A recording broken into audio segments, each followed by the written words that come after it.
This is K1DBC. All stations please stand by. The DRC Learning Net will begin in 5 minutes.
This is K1DBC. The DRC Learning Net will start in 1 minute. All stations please stand by while the repeaters are placed into net mode.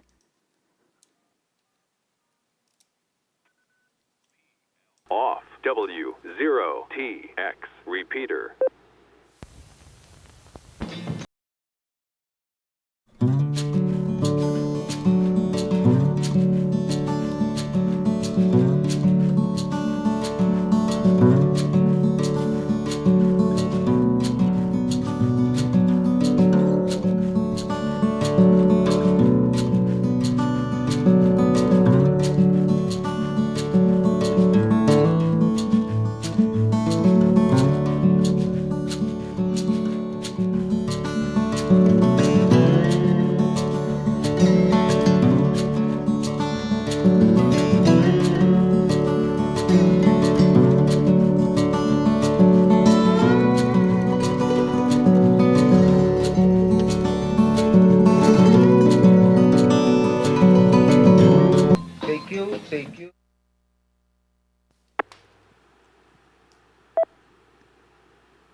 Good evening and welcome. This is Kilo 1 Delta Bravo Charlie. My name is Doron.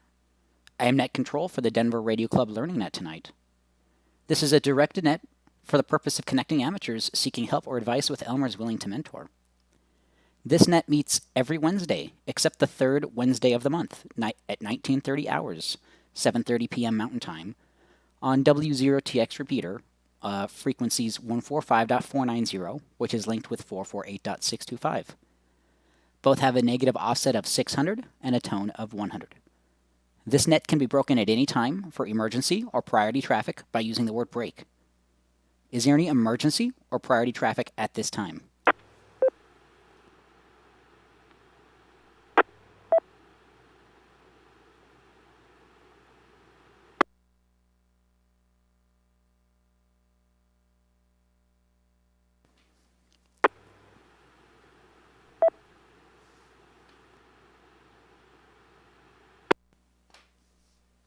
For recognition by Net Control, please use your call sign. Everyone is welcome. This is an on-air meeting for amateurs seeking help and Elmers giving their time to mentor.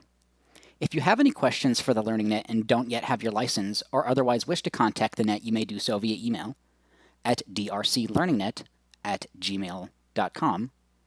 We also have a public mailing list at groups.io/g/ham-learning-net. And we also have a presence on YouTube /WEREGR8.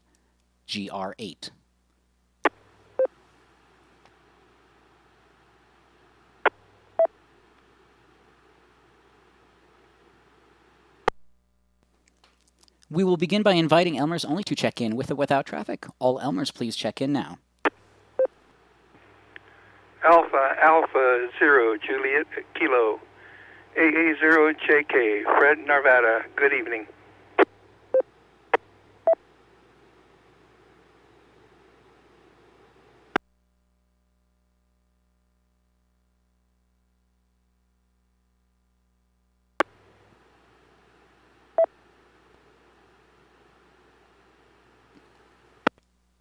All right, Net Control wishes to thank and acknowledge the following Elmer. AA0JK, Fred, thank you for checking in.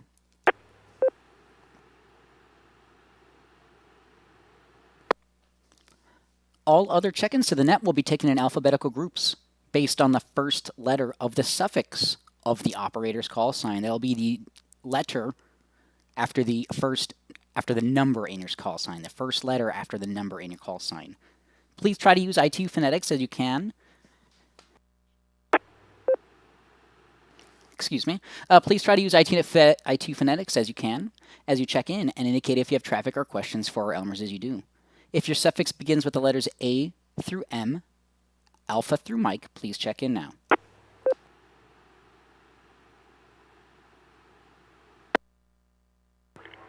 K0, KPS, Kevin Lakewood, no traffic.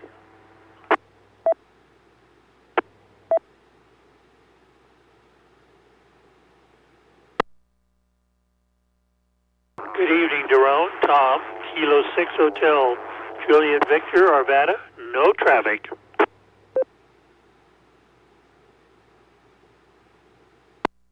Kilo 0 Lima Alpha India, K0 LEI, Larry Lakewood.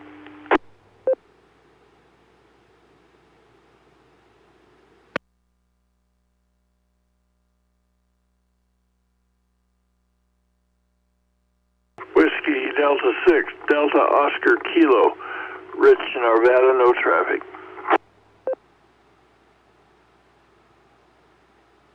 Alpha Fox 0 Echo, Alex Bromfield.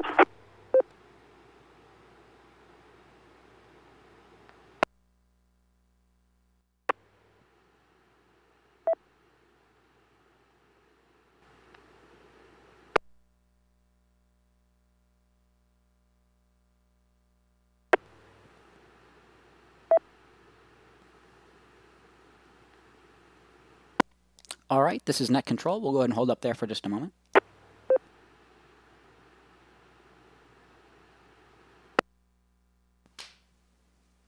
Net Control, I'd like to welcome and acknowledge the following check-ins. K0 KPS Kevin, K6 HJV Tom. I think there was a double in there. And then I had K0 LAI Larry, WD6DOK Rich, and AF0E Alex. If you had called in and I didn't call your call sign, or you do want to check in Alpha through Mike, please call now. N0EYZ, Jim in Littleton.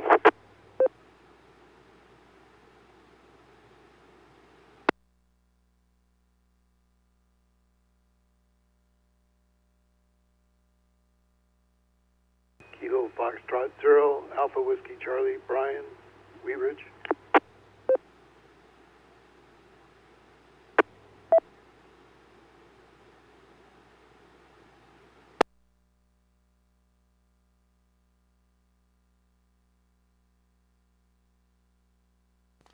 Okay, and that time we had N0EYZ Jim and KF0AWC Brian. Thank you both for checking in. We'll go ahead and open up the whole alphabet. This is K1DBC Net Control. If you would like to check into Denver Radio Club Ham Learning Net, we're taking all calls A through Z. Please call now.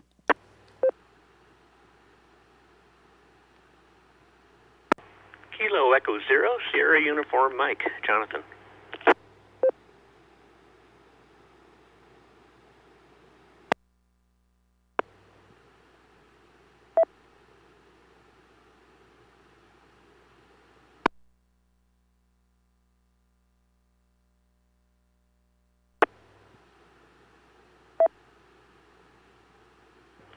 Kilo Echo 0, November Romeo Echo, Jim in Littleton, no traffic.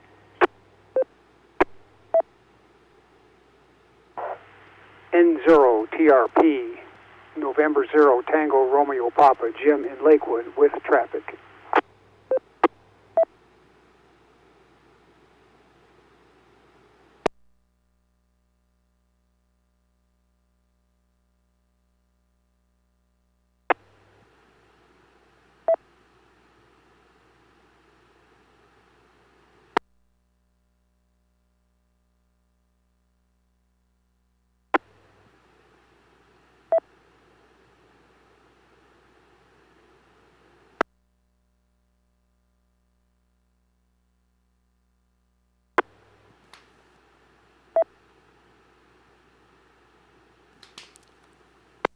All right, and that time we had KE0 SUM Jonathan, KE0 NRE Jim, and N0TRP Jim with traffic.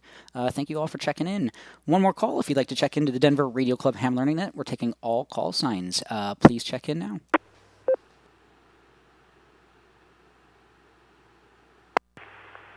WD0CIV, Charles in Denver. W0TX Repeater. We'll try that again. WD0CIV, Charles in Denver.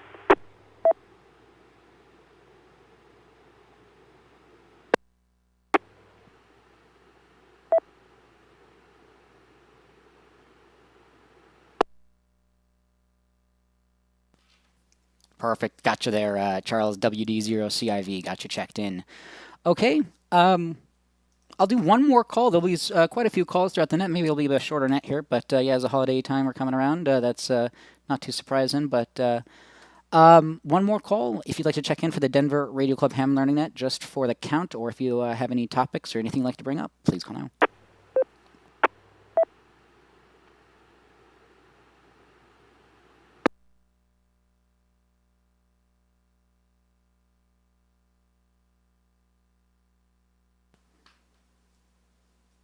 Okay, with that, I'll throw it over to N0TRP Jim. I believe you were the first person who indicated they had traffic. If somebody else did, I apologize, and I'll swoop back around to you. But TRP, Jim, go ahead. That is yours. Okay, thanks, Jerome. K1DBC, this N0TRP. First of all, are you reading me okay, over? Yep, absolutely. Just fine.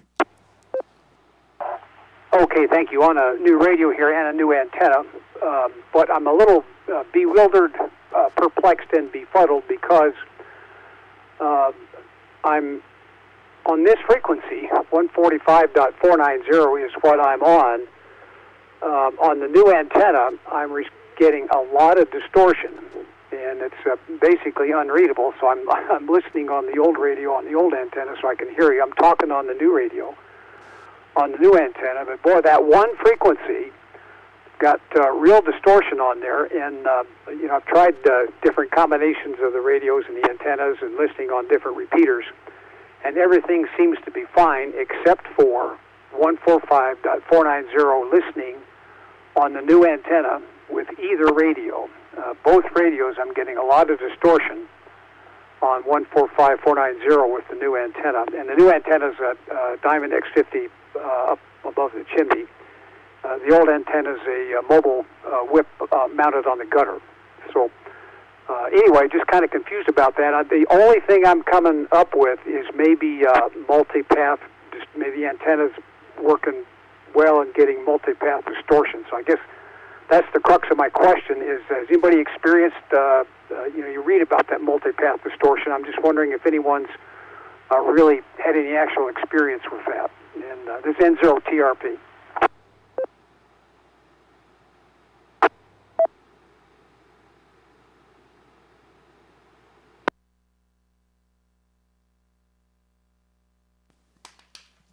Great question there. Yeah, thanks for putting out the model number there, Diamond X50. A lot of distortion just on 145.490. I have not heard of that specific issue, and the multipath distortion. I have not run into that myself, or maybe I haven't been able to measurably understand that what was going on. But that's probably I think we've discussed that before. It seems to be a fairly popular antenna. I'm sure a lot of people, that's definitely sold here at the local ham radio outlets. I'm sure probably a lot of locals use that. Anyone have any comments on that? Diamond X50, a lot of distortion, new radio and old radio, a lot of distortion, only on 145.490.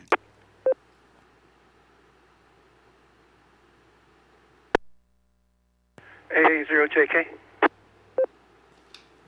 Yeah, A0JK. Fred, go ahead. Yeah, Jim. What's your location? I'm in southwest Lakewood, kind of down, about halfway down the hill towards the Bear Creek drainage. And so I'm basically about a half a mile west of, or east of Kipling, and just up a little ways from Morrison Road, just a block or two up from Morrison Road.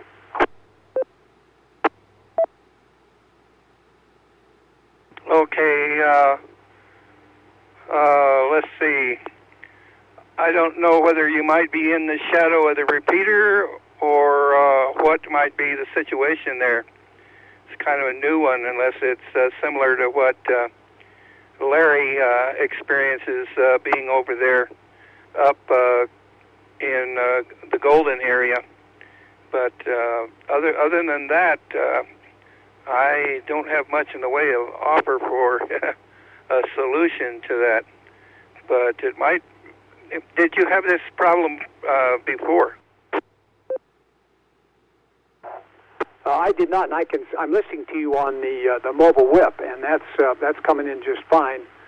The signal does appear to be maybe a little bit weak on the newer radio. I think it's got a better estimator. It's just about between S5, S7 from the repeater, so that seems like that would be a little weak from a repeater in the mountains. But here again, not quite sure. N0TRP. Okay, your signal is quite strong, so you're getting into the repeater. So you're evidently not in the shadow there. I'm just wondering if the distortion might be coming from the adjacent antennas might be interfering with each other. Well, possibly, but like I say, it's only on this one frequency. That's the mystery. And then it happens whether either radio is on or off. It seems to doesn't seem to affect it. It's just I'm just not sure what it is. So I guess I'll just kind of keep plugging away at trying to figure that out, trying different things. But anyway, thank you so much. This N073, everybody. N0TRP back. Okay, Jim. Now, the other frequencies, are they in the same repeater? Negative. Everything's fine on the what is it? The UHF repeater, the one that's linked to this one. That I don't have the issue on that. and don't have the issue. I was on the 350 machine up on Squaw Mountain yesterday and had good signal report there. Yeah, 449 350, and so I'm not real sure what it is. The 146.94 machine seems to work well, and color connection 145.31, no trouble there. It just seems to be on this 145.490 is where I get the distortion on the receive. Where are antennas in relation to each other? The mobile antenna is on the gutter on the back of the house, probably about 8 feet up. The Diamond X50 is mounted above my chimney, which is going to put it about 17 feet up or so, and I suppose horizontally they're probably 15 feet apart.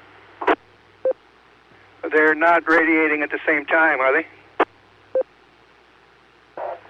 Negative. Just right now, this the one I'm talking on now is the Diamond X50, and it's using 25 watts on a FT991A. And so it sounds like the transmit's working okay from what you're telling me. Yeah, your signal is excellent. You got an excellent audio and a good, strong signal. So this gives us a problem to work on, it sounds like. I have nothing further to offer in regard. So it would be appreciated if you would keep us posted as to any possible cures that you find in the near future. And in the meantime, we'll have to ask around and see if anybody's got some suggestions. So this is a new one on me.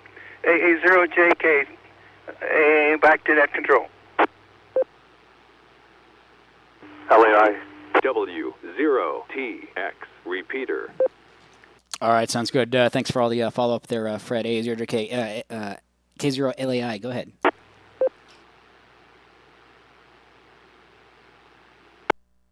This is K0 LAI. This is a seasonal feature that happens during cold weather, and I am at Bear Creek in Morrison approximately, which is about 2 miles west of your location where James is. And this happens in the wintertime during cold weather, and it has something to do with how the signal is received refracting over Green Mountain, I think. And it may be partly conductivity of the mountain itself and plus atmospherics that are causing the problem. And I see the same phenomena. I have it's kind of a little bit not as good on VHF, but UHF's a little clearer, and yet other repeaters seem to be fine. So I attribute it to a Green Mountain effect, and it's a geological conductivity thing, plus atmospherics. K0 LEI, back to net.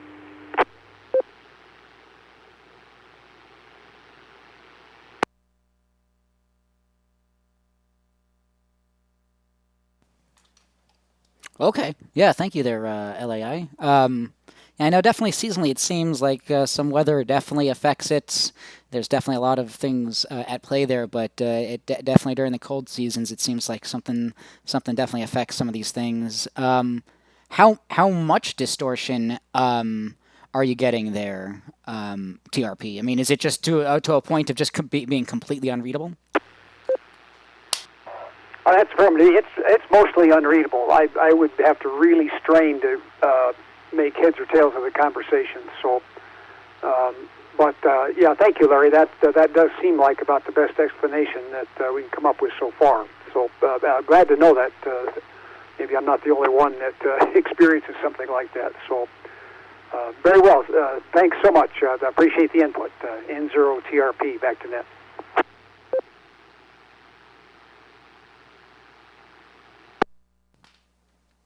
Okay, sounds good. Yeah, just gotta kind of investigate and test things and see what's going on. Take different variables out of it, and et cetera, et cetera. So, very cool. Anyone else so far have any other traffic comments, questions, anything about we've spoken about so far, or anything else you'd like to bring up, or any other check-ins? Please call now.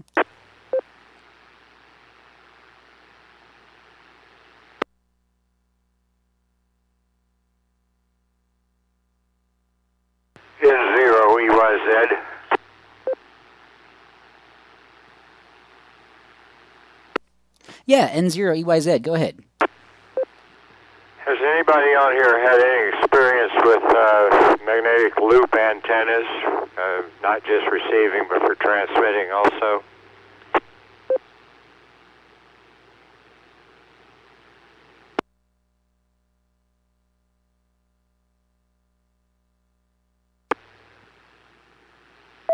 JK.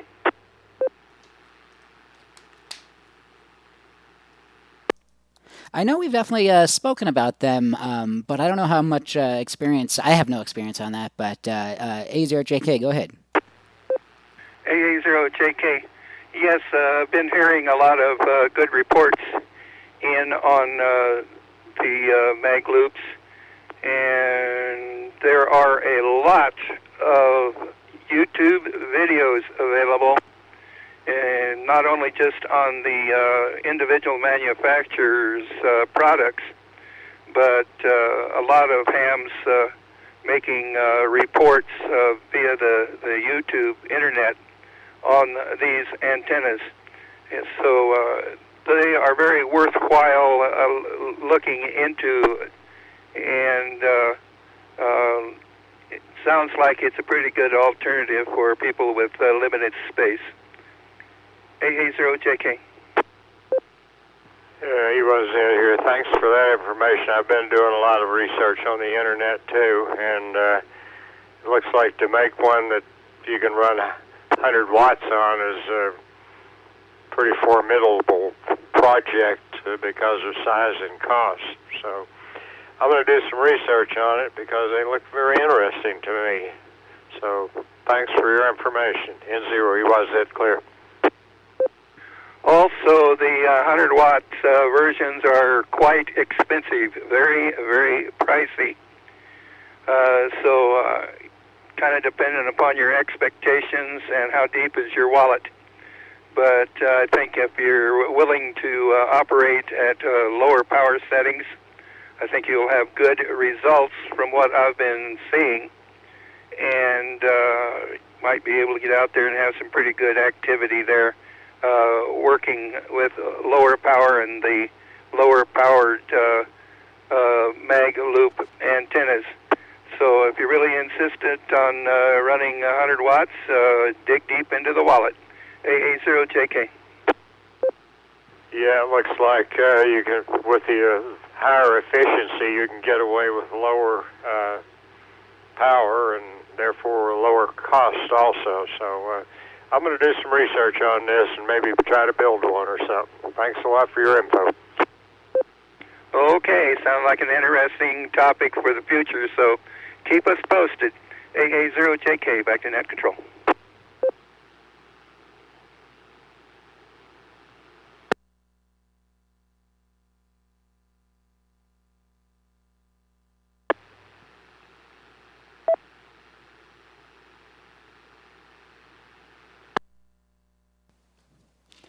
All right, this is K1DBC Net Control. Thanks there for the questions and conversation on mag loops there, EYZ and A0JK.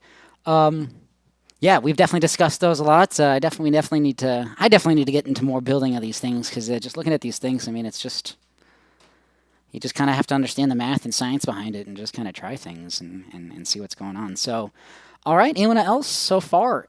Any other comments, questions, or check-ins? Please call now.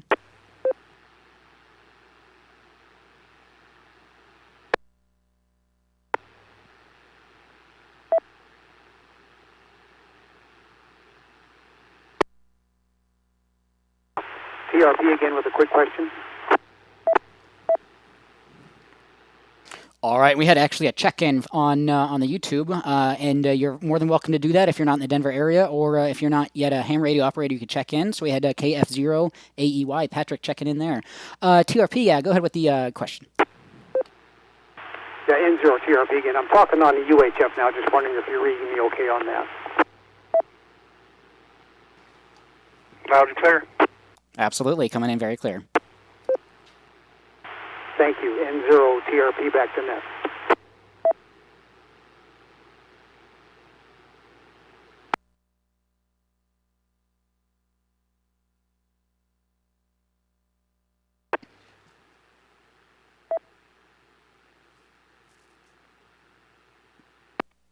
Okay. Sorry, you had. Did you change to the 145? You're on 145 now. This is Intro TP on the 48625. Okay, that's what I thought. Okay.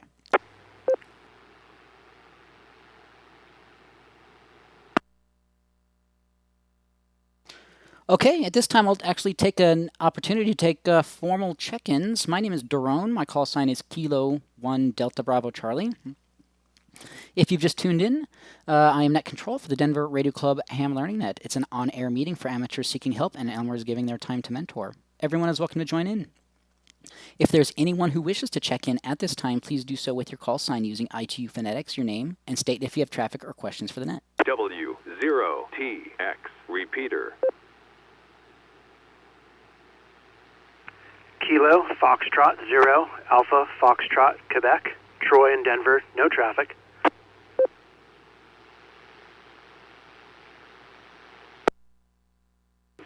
Kilo, Foxtrot, 0, Bravo, Alpha, Kilo, David, Lakewood, no traffic.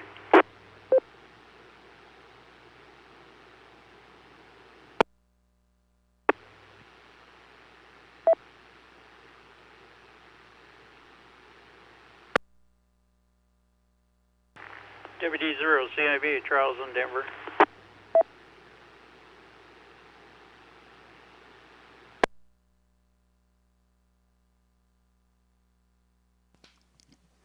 I had KF0 AFQ Troy and KF0 BAK David. Got you both checked in. And Charles, I had you checked in before. I don't know if you're checking in again or if you have something else. Go ahead. Oh, yeah, I didn't know if I checked in or not. And I thought, well, I better check in a second time to make sure. Anyway, I'm not sure if there's people that are using DMR for radios and stuff. The Brandmeister DMR has wanting people to put a security password on their hotspots, and if you don't have that when you're transmitting DMR to like 310, 2, 3, and 4, then you won't get through. That, of course, that's just on the hotspots, and also it eliminates other people from using your hotspot too. Used to be that you could punch it up on public, and other people could transmit and use your hotspot to get into wherever you were going. Anyhow, I just thought I'd mention that. This is WD0CIB. We're going to turn it back to Net Control. Question. Great information there. I didn't realize that they were going to make that mandatory, but go ahead with the question there, Fred. AA0JK, howdy, Charles. Got a question there. Is there a posting somewhere that people can go to get the specifics of the password needed to how to go about attaching a password to their DMR or their hotline? Is there some kind of a posting that we can pass along?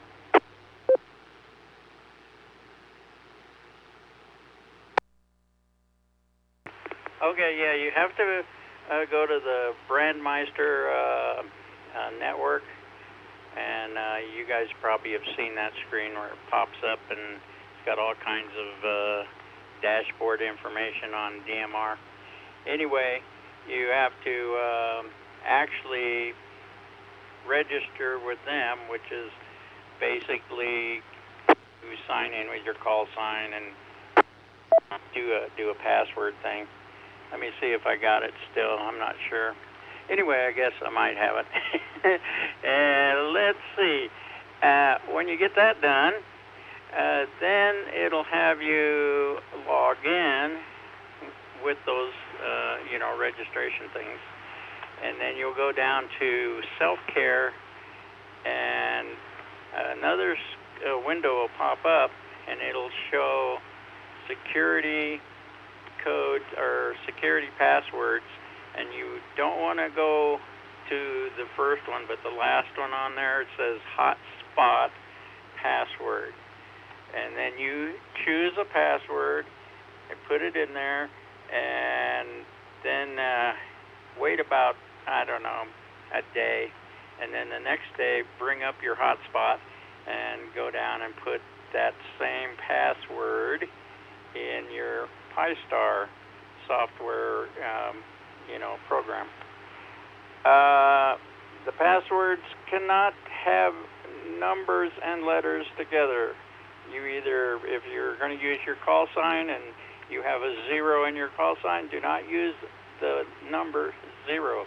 Use O, the letter O, and you can use your use your call for your password. And makes it easy to remember anyway. Okay, I probably timed it out, so back to you, Fred.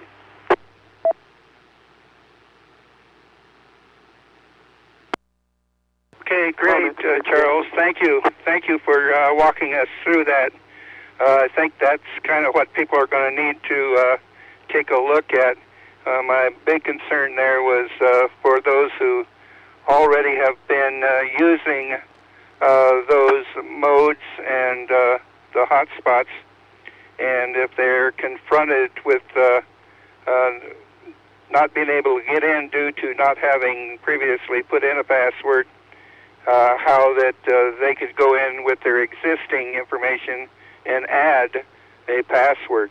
So that helps out a lot. Definitely glad you brought that up, Charles. Thank you very much, and we'll make note of that. So good information there. Thank you. AA0JK, back to net control.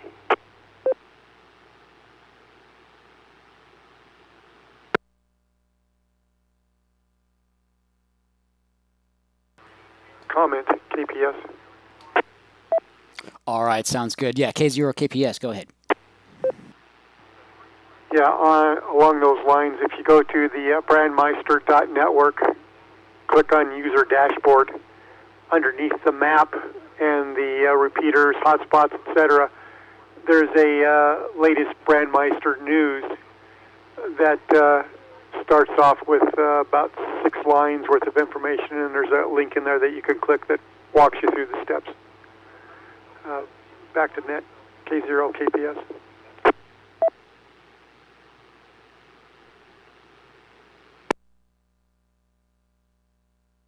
Short comment. All right, yeah, thanks there, KPS. Yeah, I had brought that up on screen here, the news of it's requiring for the master 3101, 3102, and 3103 are going to start requiring a security password. And it has instructions in the post for how to update the Brandmeister Self-Care as well as Pi-Star and OpenSpot and BlueDV. So it has some screenshots on there as well. CIV, go ahead.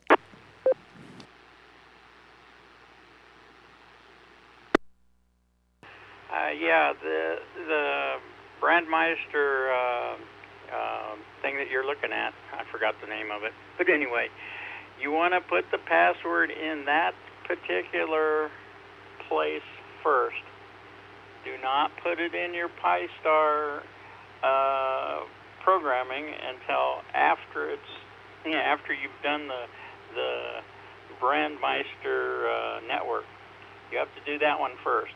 Then you wait and then put it in your Pi-Star thing, and you put the password in your Pi-Star thing, and then put reset or save, whatever it is. I can't remember what square is underneath every one of them, but anyway, then it'll update and everything, and put it in your Pi-Star under your call sign and be registered to you only. Anyway, that's all I had. This is WD0CIV, getting a little long-winded. I'll turn it back to net control. W0TX repeater. All right, this is K1DBC Net Control. No problem, absolutely. Yeah, I have had password applied to my Pi-Star for a while now, and yeah, it gets a little bit tricky. One thing I did find is you can use special characters. I don't know if they've updated it recently, but in order to use special characters, if you want to use it, you had to SSH into the Pi-Star first, and then manually put in the password into a file. Otherwise, because if you had done it via the web interface, it didn't work correctly. But that is a workaround for that. And yeah, if you're applying password, yeah, set it first on the Brandmeister and then apply it on your hotspots, and you should be able to connect. And if it doesn't connect, then there's probably something wrong, a mismatch in the password there. So great information there. Anyone else on DMR Brandmeister hotspot security or anything else in regards to that, or anything else, please call now.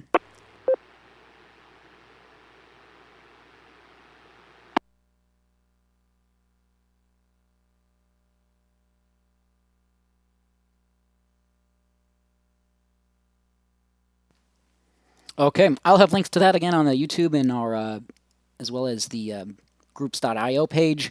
But also, if you go to brandmeister.network, that's the web page for the DMR Brandmeister organization. Just Brandmeister, BRANDMEISTER.network, and you can find more info there.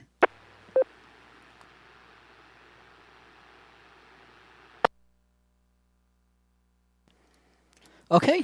Anyone else have any other comments, questions, anything else you'd like to bring up for the net? Or any other check-ins, please call now.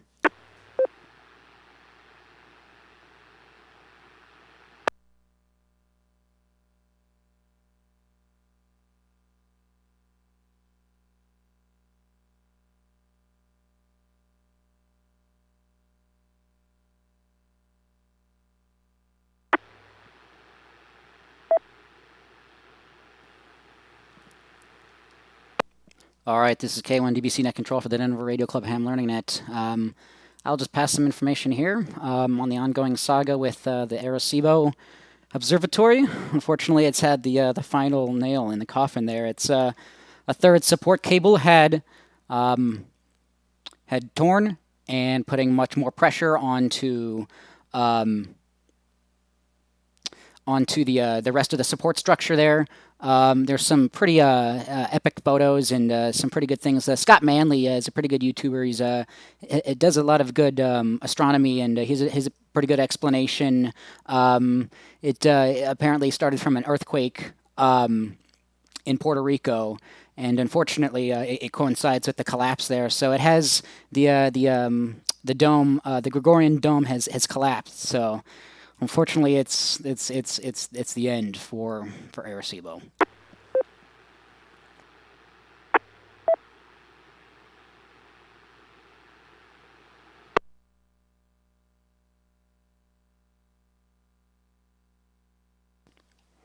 Again, there's some good media coverage of it.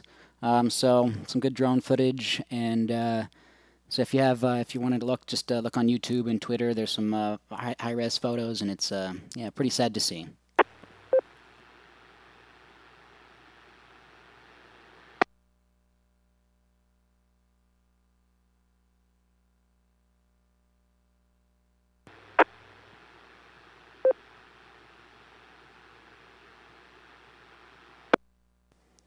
Let's see what else was there. I think that was kind of the big thing over the last week. Here's some local news actually I can bring up here.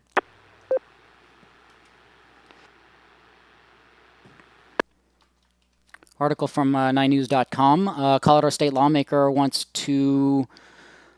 Capitol to address police department's encryption scanners again. A bill to limit the police radio encryption has failed in the Democratic-led state legislature in the past 3 years. Representative Leslie Herod wants that changed. So look no further than the fast-paced police accountability legislation passed by Colorado state legislature and signed into law in just weeks. Law signed by Governor Gerald Polis on Juneteenth is meant to change police behavior and increase transparency. One of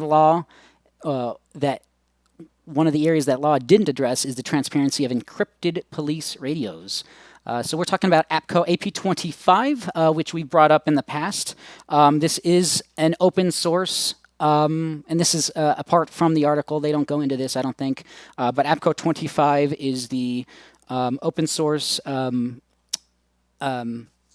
project and software that we can use for radio modulation schemes, just like DMR Brandmeister and just like any other digital radio. This is just another one, but it can be encrypted, and a lot of the public safety has adopted this as well as encryption for it. So there is just some pretty good information more on 9news.com over on that.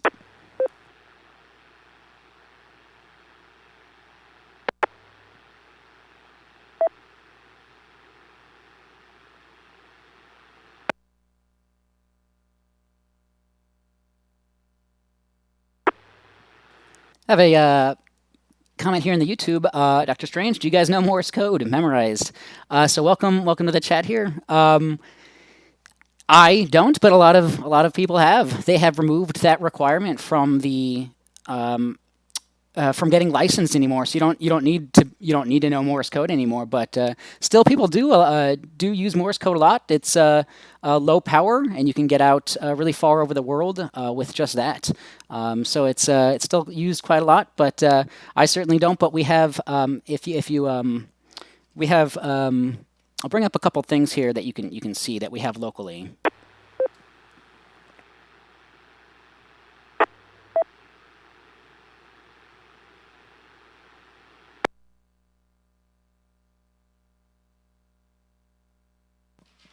Well, one thing we bring up is CW ops is just how to learn Morse code and what it's used for. So that's a good option there. So good question there. All right, anyone else on the net? Any other comments, questions, check-ins, anything else you'd like to bring up for the net? Please call now.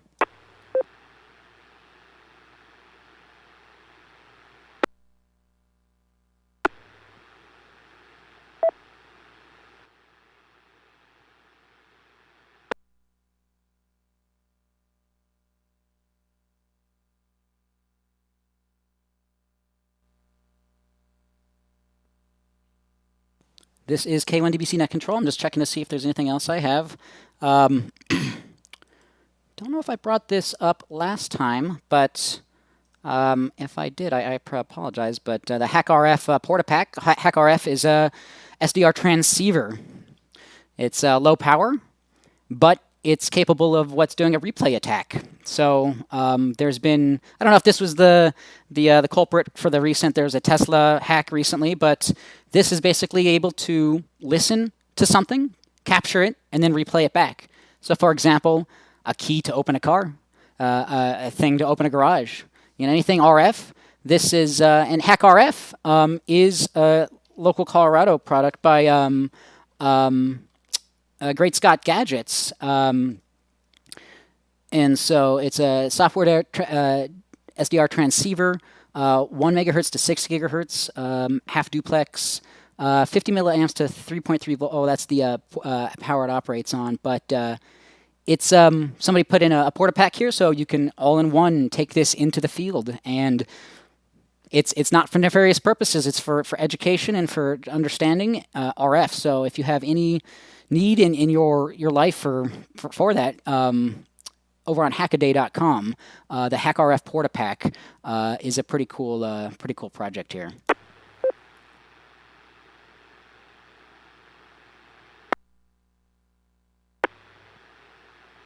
W0TX repeater.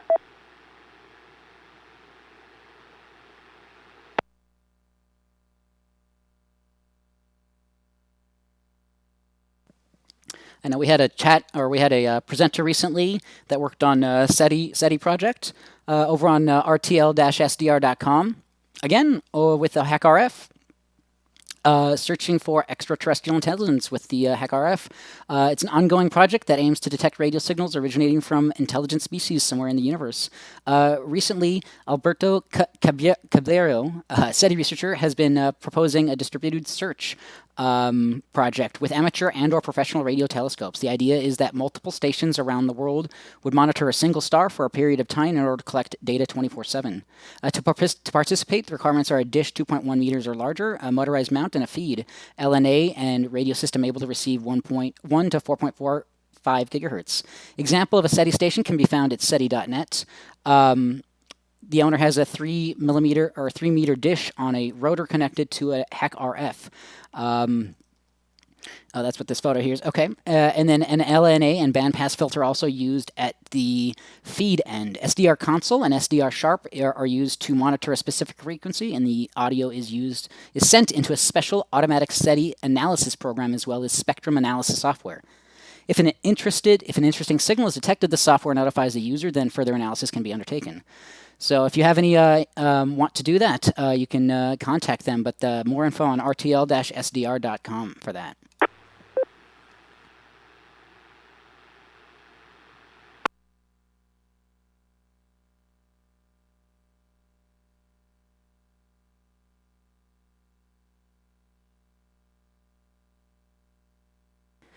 This weekend, we have an upcoming opportunity for ham radio exams. So if you're in the Denver metro area, we will be doing an exam this Saturday. Let me bring up the info here. 2:30 p.m. At Industry Denver at 3001 Brighton Boulevard in Denver 80126. 2:30 p.m.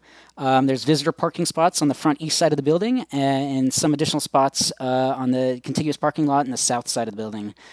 So mask is required, $15 fee. Please bring a government-issued ID and make sure you have your FCC-issued FRN. Please try to bring your own pencil, and I believe you can do this on computer and tablet as well. So if you're in the Denver metro area and want to do some testing this weekend, we will be doing that the 5th, 2:30 p.m. Pre-register?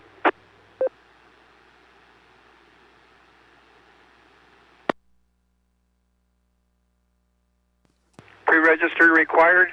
Sure. I am not sure. I don't see that immediately in the email. I am just trying to confirm once more here. If you do, that certainly wouldn't hurt. Please go ahead and send an email, if you'd like, to our testing team lead, Tom Kocialski. Let me bring up his information here.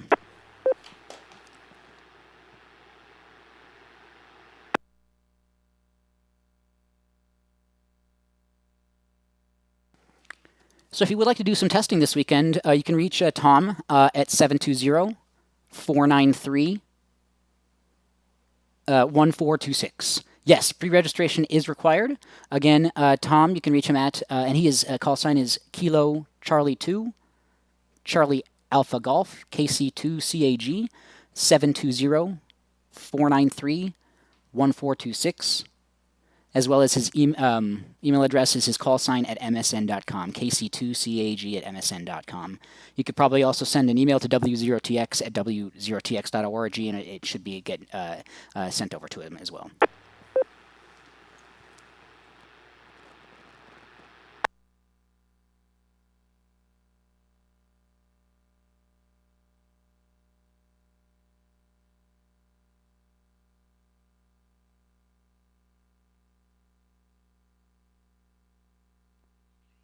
This is K1DBC Net Control. We have about 15 minutes left, so we're here. Anyone else have any other questions, comments, anything else you'd like to bring up for the net? Please call now.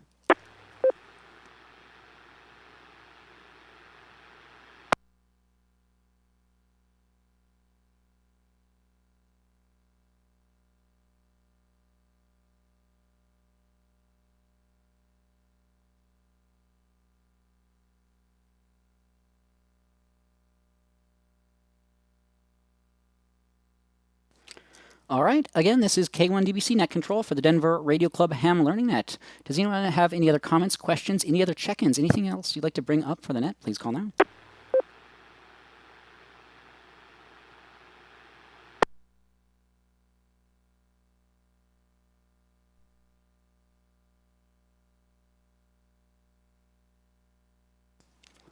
All right. I'll just try to bring up a few more things I have here. Just always over on hackaday.com, always some great articles if you have any interest in mechanical engineering, any sort of engineering in general.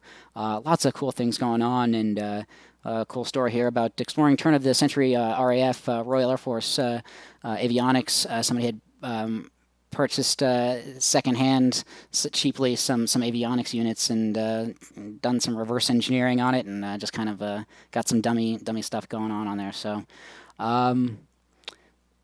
yeah, extracting a gate from an AMD and Intel. So I mean, AND gates, NOR gates. I mean, these are all basics of electronics. So these are just crazy stuff. So, yeah, hackaday.com, always a great blog to read.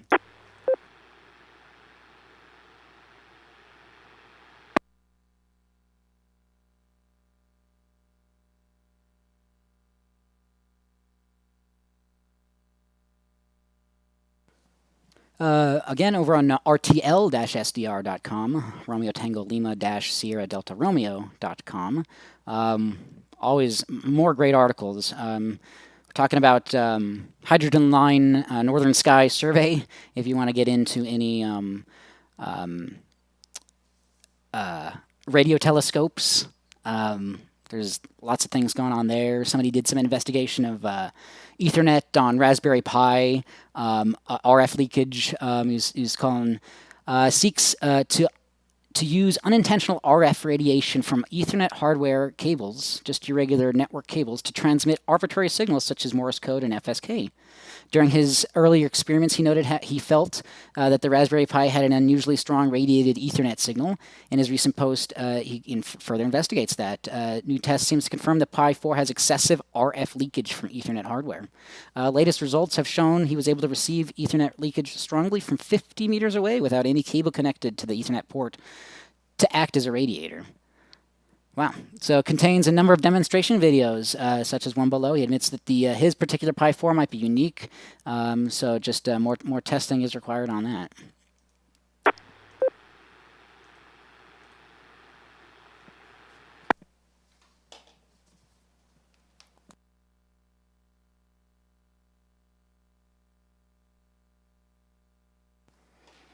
Yeah, if you ever have any interest in software-defined radio, this is a great blog. There's a lot of cool things people are getting into nowadays and understanding and being able to test. So, missed some of the Black Friday stuff here, but they had some things going on there. But December the 3rd. So if this is for AirNav radar box, so if you want to do any ADS-B reception and feeding or anything like that, they have some pretty specialized hardware for that, for the VHF bands, air bands, things like that.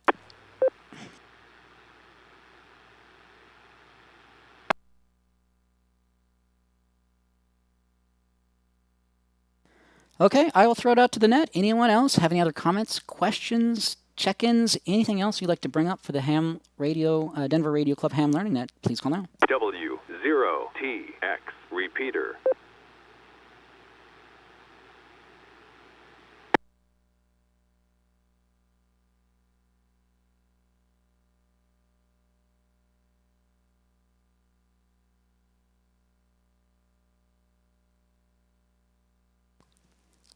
Okay, this is kind of a throwback from a while back. I think we had spoken about headsets. Maybe, I'm not sure. I think it was on here, but this is on the twit.tv podcast network, but from 2011, Home Theater Geeks.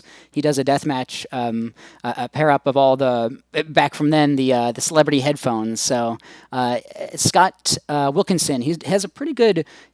he has a really good take on this. I think he's an audio engineer, and he definitely has... I mean, he doesn't talk about ham radio, but... definitely a lot of overlaps. So this was a really older video, but something I had just recently found again. So if you have any interest in 2011, 2012 era Beats and Dre and all those other headphones from then, you can get kind of a shootout of all those.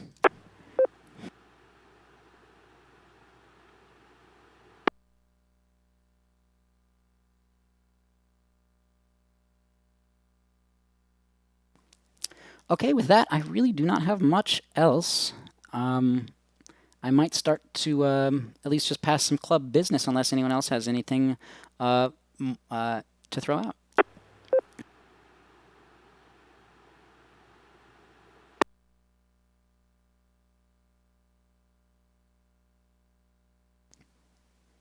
All right, this is K1WC Net Control. Yeah, normally we would have our holiday party in a couple of weeks from now, but it has been canceled. So, stay safe, and want to keep this thing clear and move on from this. So, yep. And then over on this is all on W0TX.org. You can find more info on the Denver Radio Club, call sign W0TX. Again, we spoke about the last VE testing session of the year. So 2:30 p.m. December the 5th, 3001 Brighton Boulevard. More info on there and how to contact Tom. And looks like there's a special page now set up for exams. So more info on that there.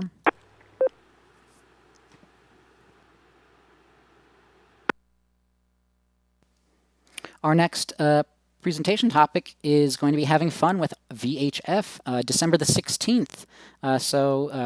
Yeah, the same Wednesday we would normally have that party. So 7 p.m., this is all going to be online. Presented by Bob Witt, K0NR. Bob will present Having Fun with VHF.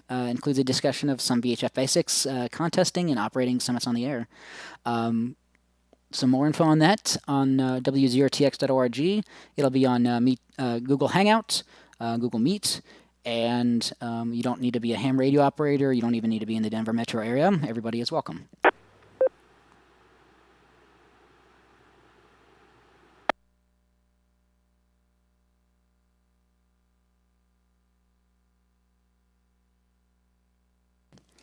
Oh, I did have a question. Is the 6-meter repeater working? Affirmative. Okay, because I think I'm having the same thing that Mark was having. I key it up and nothing's happening, and I don't think I've changed anything. But the net did occur this last weekend. AA0JK. Affirmative. Yes, we had our regular net last weekend.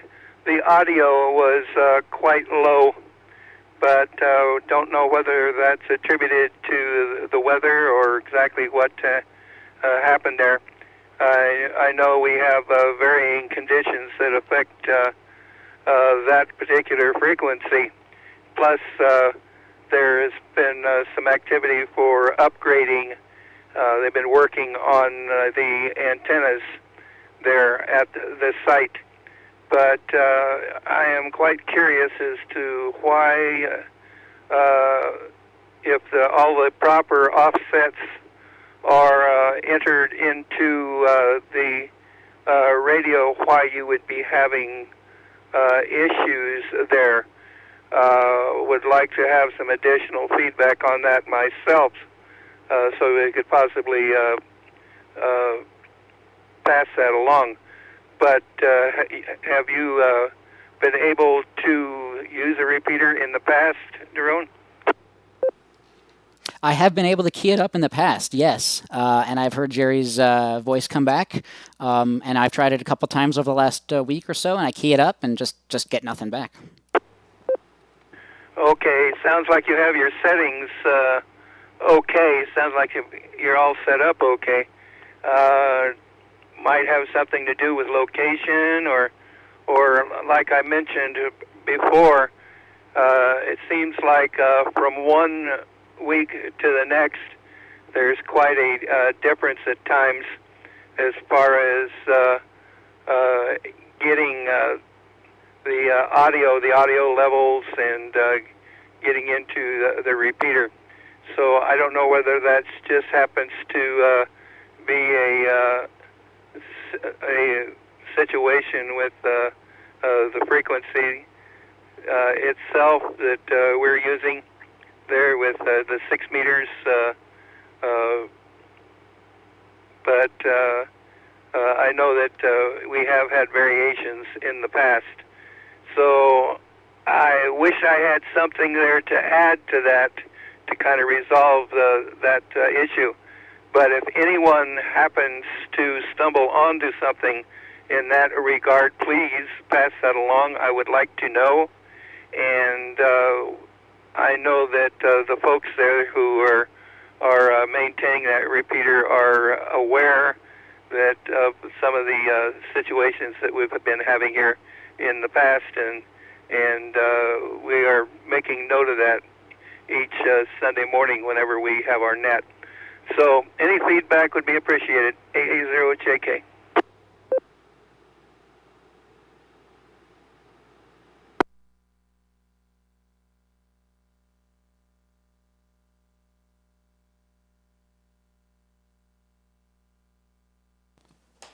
All right, sounds good. Yeah, I was trying to bring up my chirp settings, but yeah, I don't believe I've changed anything. I'll have to go make sure that those are still in there correctly, and yeah, just keep checking things. So, very cool. Well, there was one more thing. Let me drop here for just a moment.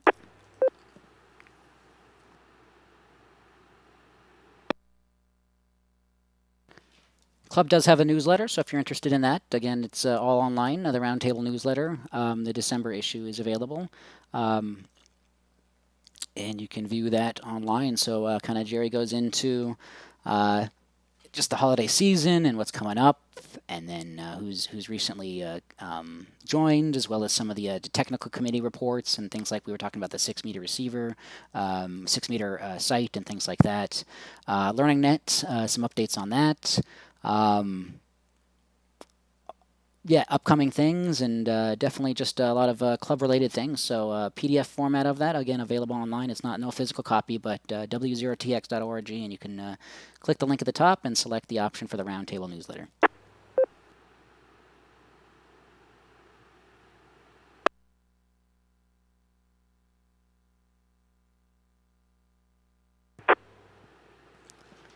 Okay, with that, I'll throw it out one last time, last final call. Any other check-ins, comments, questions, anything else for the Ham Learning Net? Please call now. JK? Yeah, A0JK, go ahead. Yeah, just a note, solar activity has really picked up here the last few days. So if any of you are into HF, chasing DX and what have you, you might keep an ear to the HF frequencies.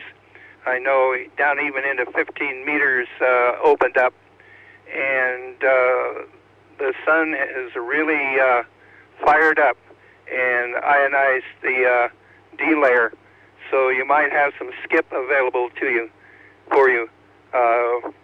for some of those DX sessions there. But just a note, keep tabs on the radio, and let's see what the solar activity has to offer there. AA0JK, back to net control.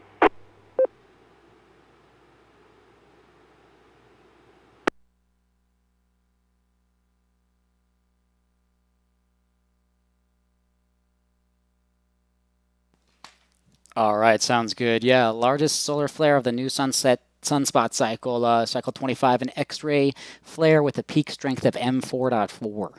NOAA scale. It happened on November 29th. The flare came from an active sunspot region that has not yet rotated into view from the Earth.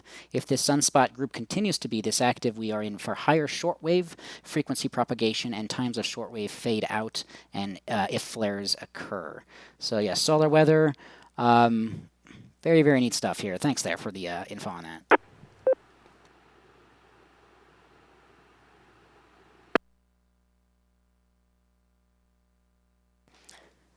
Okay, my name is Daron, call sign K1DBC. I think I will start to wrap things up here. I'll do one final call. Anything else for the Ham Learning Net? Any other check-ins, comments, questions, anything else? Please call now.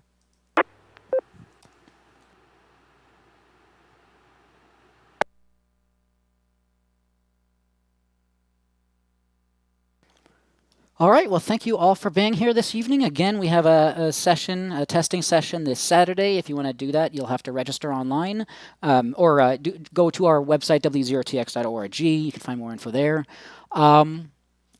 With that, Again, we're over on youtube.com/WEREGR8. I'm trying to post our nets, live stream them there. So if you can't be in the area and you want to check in, you could do that there. And different presentations are on there as well. So WEREGR8 on YouTube. You can also search for W0TX or DRC, and you should be able to find it as well.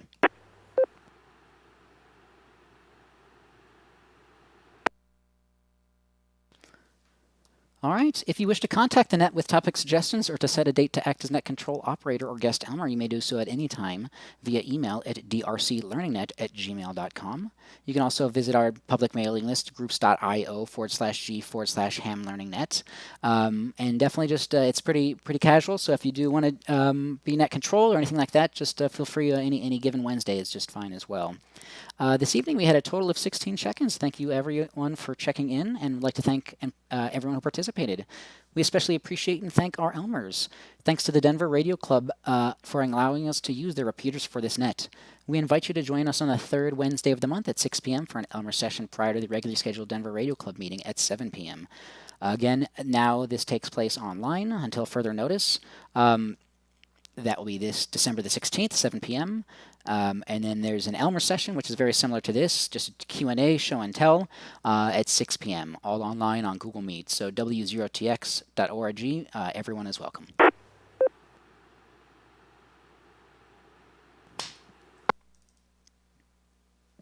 Okay. Again, thank you all for being here. All stations, please stand by while the repeaters are placed into normal mode. PL on.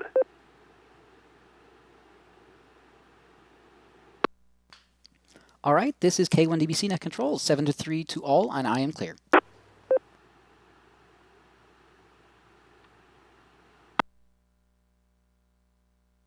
right, thanks everyone for being here this evening. You'll take care.